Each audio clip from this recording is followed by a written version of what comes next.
Je ne parle pas au NOIR, partie 2. Alors, je décide de sortir de la chambre et je veux parler à mon équipe de ce qui me bouleverse, de ce que j'ai rencontré dans la chambre avec le patient. Et l'équipe de nuit déjà est constituée juste de 2 infirmières avec une équipe de 4 aides-soignantes chacun. Alors, nous sommes 10. Et l'autre infirmière était comme moi, c'était une afro-américaine. Et mon équipe était constituée de Croix-Wattis et d'une africaine de couleur. Quand je parle à mon équipe de ce qui s'est passé, et l'Africaine me dit, oh oui, l'administration m'a interdit de passer dans cette chambre. Oh, je dis, ah bon? J'ai reçu un autre choc. Jusqu'à ce niveau? Mais ça, c'est frustrer le soignant, quoi. Vous imaginez que s'il y a un problème dans cette chambre, parce que la femme en plus, c'était même pas seule, c'était pas une chambre privée. Vous imaginez que même la voisine a un problème, elle ne peut pas passer parce que celle-là ne veut pas voir des gens de couleur. C'était quand même trop scandaleux pour moi. Je dis, oh, je viens de recevoir un deuxième choc alors. Je ne savais plus quoi faire. Je me dis, ok, là maintenant, j'ai 3 choses qui passent dans ma tête. Je me dis, une des premières solutions est peut-être d'utiliser une aide-soignante Wattis là pour donner les médicaments parce que c'était tous les médicaments PO, il n'y avait pas d'intraveineuse, il n'y avait pas quelque chose d'invasif. Je me suis dit, mais elle n'avait pas de certification pour administrer les médicaments. Même si je suis là, je supervise, je me rassure qu'elle a vraiment donné, mais elle n'a pas de certification. C'est une erreur. La deuxième chose que j'ai pensé, c'était de simplement noter dans le dossier et de donner le comportement désagréable de la dame, d'expliquer ce qui se passe et de dire qu'elle a refusé de prendre ses médicaments.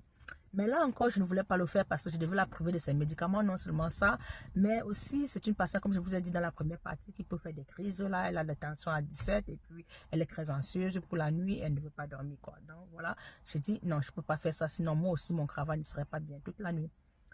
La dernière chose que j'avais à faire et que j'ai faite, c'était d'appeler la superviseure à la maison, celle qui reste à la maison en appel.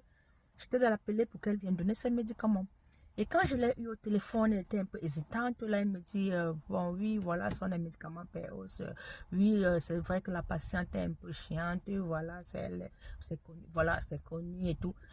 Elle faisait comme si elle ne doit pas venir là et tout. Je lui dis, mais non, écoutez, pour moi c'est critique, vous allez venir lui donner ses médicaments, même si voilà quoi. Je veux pas qu'elle me fasse une crise la nuit ou quelque chose de ce genre. C'est comme ça, vous allez venir donner les médicaments, je peux rien faire autrement. Alors elle est quand même venue, mais un peu gênée là. Et quand elle a donné les médicaments de 21h, vous savez, il fallait attendre encore minuit pour donner les médicaments de minuit qui étaient juste les antidouleurs. Et elle m'a dit, tu sais, les médicaments du matin de 6h, vous pouvez donner à l'infirmière qui va prendre le rapport le matin de le faire. Je dis, ok, il n'y a pas de problème, au moins ma nuit serait terminée. Voilà.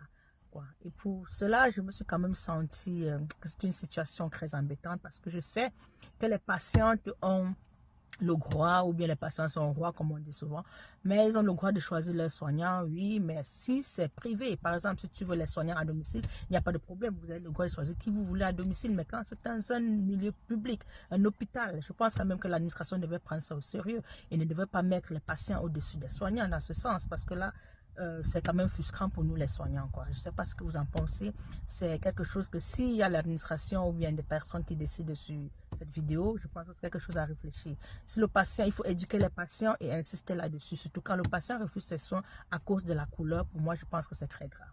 Il y a plusieurs raisons, mais la couleur, je pense que c'est très grave. Elle n'a qu'à choisir ses patients et rester à domicile pour attendre ses soins. Voilà quoi, ce que j'avais à partager avec vous. Et merci pour vos commentaires, merci pour vos suggestions.